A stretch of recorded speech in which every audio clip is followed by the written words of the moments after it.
Hi ಎಲ್ರಿಗೂ ನಮಸ್ಕಾರ. ಇವತ್ತಿನ ವಿಡಿಯೋದಲ್ಲಿ 46 ಸೈಜ್ನ ಅಳತೆಯ ಒಂದು ಬ್ಲೌಸ್ ಪೀಸನ್ನು ಯಾವ ರೀತಿಯಾಗಿ ಕಟ್ ಮಾಡೋದು ಅನ್ನೋದು ಈ ವಿಡಿಯೋದಲ್ಲಿ ನಿಮಗೆ ನಾನು ತುಂಬ ವಿವರವಾಗಿ ತಿಳಿಸ್ಕೊಡ್ತಾ ಇದ್ದೀನಿ. ಸೊ ಈಗ ನಾನಿಲ್ಲಿ ಲೈನಿಂಗ್ ಕ್ಲಾತನ್ನು ತೆಗೆದುಬಿಟ್ಟು ಫೋಲ್ಡ್ ಮಾಡಿ ಇಟ್ಕೊಂಡಿದ್ದೀನಿ. ಇದನ್ನು ನೋಡಿ ಇಲ್ಲಿ ಈ ರೀತಿ ಫೋಲ್ಡ್ ಮಾಡಿದ್ದೀನಿ. ಫೋಲ್ಡಿಂಗ್ ಇರ್ತಕ್ಕಂತಹ ಭಾಗ ನಮ್ಮ ಕಡೆಗೆ ಮತ್ತು ಇನ್ನೊಂದು ಭಾಗ ಅಂದರೆ ಓಪನ್ ಇರ್ತಕ್ಕಂತಹ ಭಾಗ ರೈಟ್ ಸೈಡಿಗೆ ಇಟ್ಕೊಂಡಿದ್ದೀನಿ.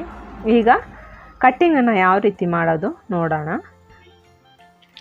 ಟೋಟಲ್ ಬ್ಲೌಸ್ದು ಉದ್ದ ಇರೋದು 14 ಇಂಚು. ನಾನಿಲ್ಲಿ 2.5 ಇಂಚು ಎಕ್ಸ್ಟ್ರಾ ತೊಗೊಂಡಿದ್ದೀನಿ. ಟೋಟಲ್ 16.5 ಇಂಚಿಗೆ ನಾನು ಮಾರ್ಕ್ ಮಾಡ್ಕೊಂಡಿದ್ದೀನಿ. ಈಗ ಇಲ್ಲಿ ಮಾರ್ಕ್ ಮಾಡ್ಕೊಳ್ತಾ ಇದ್ದೀನಿ ನೋಡಿ ಈ ರೀತಿ.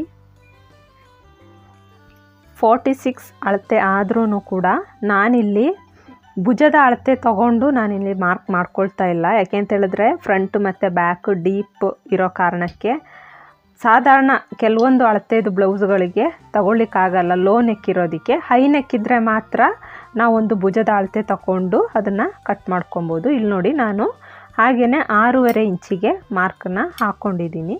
ಅದರಲ್ಲಿ ಭುಜದ ಅಳತೆಗೋಸ್ಕರ ನಾನಿಲ್ಲಿ 3.5 ಇಂಚನ್ನು ಬಿಟ್ಕೊಳ್ತಾ ಇದ್ದೀನಿ. ಇನ್ನು ಮಿಕ್ಕಿದು ಉಳಿಯೋದು ಇಲ್ಲಿ 3 ಇಂಚು ಉಳಿಯುತ್ತೆ. ಯಾಕೆಂತ ಹೇಳಿದ್ರೆ 46 ಸೈಜ್ ಆಗಿರೋದಕ್ಕೆ ಬ್ರಾಡಾಗಿ ನೆಕ್ಕದು ಒಂದು ಶೇಪ್ ಬೇಕಾಗಿರುತ್ತೆ. ಅದಕ್ಕೆ ನಾನಿಲ್ಲಿ 3 ಇಂಚ್ ತೊಗೊಂಡಿದ್ದೀನಿ. ನೆಕ್ಸ್ಟು ನಾನಿಲ್ಲಿ ಆರ್ಮ್ ಹೋಲ್ ಡೀಪು 6.5 ಇಂಚಿಗೆ ಮಾರ್ಕ್ ಹಾಕ್ಕೊಂಡಿದ್ದೀನಿ. ನೋಡಿ ಇಲ್ಲಿ 6.5 ಇಂಚಿಗೆ ಈ ರೀತಿ ಮಾರ್ಕ್ ಹಾಕ್ಕೊಂಡಿದ್ದೀನಿ. ನೆಕ್ಸ್ಟು ಈ ರೀತಿ ನೋಡಿ 1.5 ಇಂಚಿಗೆ ನಾನಿಲ್ಲಿ ಮಾರ್ಕನ್ನು ಹಾಕ್ಕೊಳ್ತಾ ಇದ್ದೀನಿ.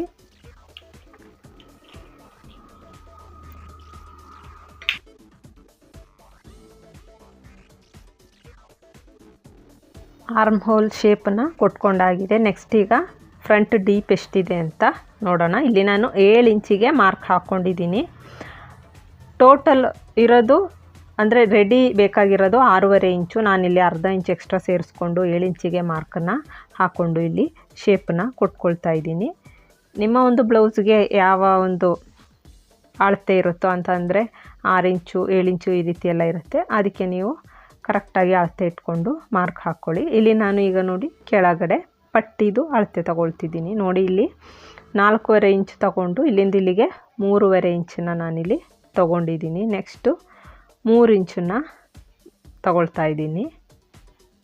ಕ್ರಾಸ್ ಪಟ್ಟಿ ಆಗಿದ್ದಕ್ಕೆ ಕ್ರಾಸಾಗಿ ಒಂದು ಶೇಪಲ್ಲಿ ಸ್ಟಿಚ್ ಮಾಡಬೇಕು. ಅದಕ್ಕೆ ನಾನಿಲ್ಲಿ ಫಸ್ಟು 4.5 ತಗೊಂಡು ನೆಕ್ಸ್ಟು ಈ ರೀತಿ ತಗೊಂಡಿದ್ದೀನಿ.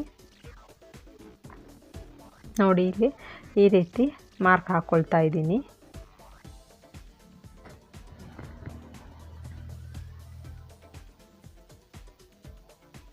ಈಗ ಪಟ್ಟಿಗೆ ನಾನು ಮಾರ್ಕ್ ಮಾಡಿ ಆಗಿದೆ. ನೆಕ್ಸ್ಟು ಬಾಡಿ ಮೆಷರ್ಮೆಂಟ್ ಎಷ್ಟಿದೆ ಅಂತ ನೋಡ್ಕೊಳ್ಳೋಣ. ಇಲ್ಲಿ ಟೋಟಲ್ 46 ಸೈಜ್ ಆಗಿರೋದಕ್ಕೆ 4ರಲ್ಲಿ ಒಂದು ಭಾಗ ಅಂತ ಹೇಳಿದ್ರೆ ಒಂದು 11.5 ಇಂಚ್ ಬರುತ್ತೆ. ಅಂದರೆ 11.5 ಇಂಚಿಗೆ ನಾನಿಲ್ಲಿ ಮಾರ್ಕನ್ನು ಹಾಕ್ಕೊಳ್ತಾ ಇದ್ದೀನಿ. ಎಕ್ಸಾಕ್ಟಾಗಿ ಬೇಕಿರೋದು ಎಕ್ಸ್ಟ್ರಾ ಒಂದು 2 ಇಂಚಸ್ನ ನಾನಿಲ್ಲಿ ಮಾರ್ಕ್ ಹಾಕ್ಕೊಳ್ತಿದ್ದೀನಿ ಸ್ಟಿಚಿಂಗ್ಗೆ ಇರಲಿ ಅಂದ್ಬಿಟ್ಟು. ನೋಡಿ ಈ ರೀತಿ ಸೊಂಟ ನಾನು ಈಗಲೇ ಇದು ಎಕ್ಸಾಕ್ಟಾಗಿ ಮಾರ್ಕ್ ಹಾಕ್ಕೊಳ್ತಿಲ್ಲ. ಸ್ಟಿಚಿಂಗ್ ಆದಮೇಲೆ ನೋಡಿಬಿಟ್ಟು ಬ್ಯಾಕಲ್ಲಿ ಡಾಟ್ಸ್ ಇಟ್ಕೊಳ್ಳೋದಷ್ಟೇ. ನೋಡಿ ಈಗ ಕರೆಕ್ಟಾಗಿ ಮೆಷರ್ಮೆಂಟ್ಗೆ ನಾನಿಲ್ಲಿ ಗೆರೆಯನ್ನು ಹಾಕ್ಕೊಂಡು ಆಗಿದೆ. ನೆಕ್ಸ್ಟ್ ಇವಾಗ ಡಾಟ್ಸ್ ನೋಡಿ ನಾನು ಇಲ್ಲಿಂದ ಇಲ್ಲಿಗೆ 4 ಇಂಚಸ್ಗೆ ಮಾರ್ಕ್ ಮಾಡಿಬಿಟ್ಟು ಇಲ್ಲಿ ನೋಡಿ ಇಲ್ಲಿಂದ ಇಲ್ಲಿಗೆ ಒಂದು 2.25 ಇಂಚನ್ನು ಇಟ್ಬಿಟ್ಟು ಮೇಲ್ಭಾಗಕ್ಕೆ ಒಂದು ಡಾಟನ್ನು ಹಾಕ್ಕೊಳ್ತಾ ಇದ್ದೀನಿ. ನೆಕ್ಸ್ಟು ಇಲ್ಲಿಂದ ಇಲ್ಲಿಗೆ ಮತ್ತು ಇಲ್ಲಿಂದ ಇಲ್ಲಿಗೆ ಅಕ್ಕಪಕ್ಕಕ್ಕೆ 1 ಇಂಚಿಗೆ ನಾನು ಮಾರ್ಕನ್ನು ಹಾಕ್ಕೊಂಡಿದ್ದೀನಿ. ನೆಕ್ಸ್ಟು ಇಲ್ಲಿ ಅಳತೆ ನೋಡಿಕೊಂಡು ನಾನಿಲ್ಲಿ 5 ಇಂಚಿದೆ 2.5ಗೆ ಮಾರ್ಕನ್ನು ಹಾಕ್ಕೊಳ್ತಿದ್ದೀನಿ. ಸೆಂಟ್ರಿಂದ ನಾನಿಲ್ಲಿ 1.5 ಇಂಚಿಗೆ ಮಾರ್ಕನ್ನು ಹಾಕ್ಕೊಂಡಿದ್ದೀನಿ ಈಚೆಗೆ. ಇಲ್ಲೂ ಕೂಡ ಅಷ್ಟೇ ಸೆಂಟ್ರ್ ಪಾಯಿಂಟ್ಗೆ ಮಾರ್ಕನ್ನು ಹಾಕ್ಕೊಳ್ತಿದ್ದೀನಿ. ಹಾಗೆಯೇ ಒಂದು 2.5 ಅಥವಾ 3 ಇಂಚಿಗೆ ನಾನಿಲ್ಲಿ ಬಿಟ್ಟು ಇಲ್ಲಿ ಮಾರ್ಕನ್ನ ಹಾಕ್ಕೊಂಡಿದ್ದೀನಿ. ಇಲ್ಲೂ ಕೂಡ ಅಷ್ಟೇ ಒಂದು 2 ಇಂಚಿಗೆ ಗ್ಯಾಪ್ ಬಿಟ್ಬಿಟ್ಟು ಇಲ್ಲಿ ಮಾರ್ಕನ್ನ ಹಾಕ್ಕೊಂಡಿದ್ದೀನಿ ನೋಡಿ. ಈಗ ಫ್ರಂಟಲ್ಲಿ ನಾನೊಂದು 1/4 ಇಂಚು ಎಕ್ಸ್ಟ್ರಾ ಮಾರ್ಕ್ ಹಾಕ್ಕೊಂಡಿದ್ದೀನಿ. ಯಾಕೆಂತ ಹೇಳಿದ್ರೆ ರಿಂಕಲ್ಸ್ ಬರದೇ ಇರಲಿ ಅಂದ್ಬಿಟ್ಟು 1/4 ಇಂಚು ಎಕ್ಸ್ಟ್ರಾ ನಾನಿಲ್ಲಿ ಮಾರ್ಕನ್ನು ಹಾಕ್ಕೊಂಡು ಇಲ್ಲಿ ಕಟ್ಟಿಂಗನ್ನು ಮಾಡ್ಕೊಳ್ತಾ ಇದ್ದೀನಿ ನೋಡಿ. ಇಷ್ಟೇ 46 ಸೈಜ್ನ ಮೆಜರ್ಮೆಂಟ್ನ ಒಂದು ಬ್ಲೌಸ್ನ ಅಳತೆ. ಮತ್ತು ಇನ್ನು ಬ್ಯಾಕ್ ಪಾರ್ಟ್ ಕೂಡ ಅಷ್ಟೇ ಇದೇ ಮೆಜರ್ಮೆಂಟ್ಗೆ ಎಲ್ಲ ಕಟ್ ಮಾಡಿ ಆದಮೇಲೆ ಬ್ಯಾಕಲ್ಲಿ ನಿಮಗೆ ಎಷ್ಟು ಡೀಪ್ ಬೇಕೋ ಅಷ್ಟಕ್ಕೆ ಇಟ್ಬಿಟ್ಟು ಅದನ್ನು ಕಟ್ಟಿಂಗನ್ನು ಮಾಡ್ಕೊಳ್ಳೋದು ಅಷ್ಟೇ. ವಿಡಿಯೋ ಇಷ್ಟ ಆಗಿದ್ದರೆ ನನ್ನ ಚಾನಲ್ಗೆ ಸಬ್ಸ್ಕ್ರೈಬ್ ಆಗಿ. ಟೈಲರಿಂಗ್ಗೆ ಸಂಬಂಧಪಟ್ಟಂತಹ ಬೇರೆ ಬೇರೆ ಮಾಹಿತಿಯನ್ನು ನಾನು ನಿಮ್ಮ ಜೊತೆ ಹಂಚ್ಕೊಳ್ತಾ ಇರ್ತೀನಿ. ಓಕೆ, ನೆಕ್ಸ್ಟ್ ವಿಡಿಯೋದಲ್ಲಿ ಸಿಗೋಣ. ಅಲ್ಲಿ ತನಕ ಎಲ್ರಿಗೂ ಬಾಯ್.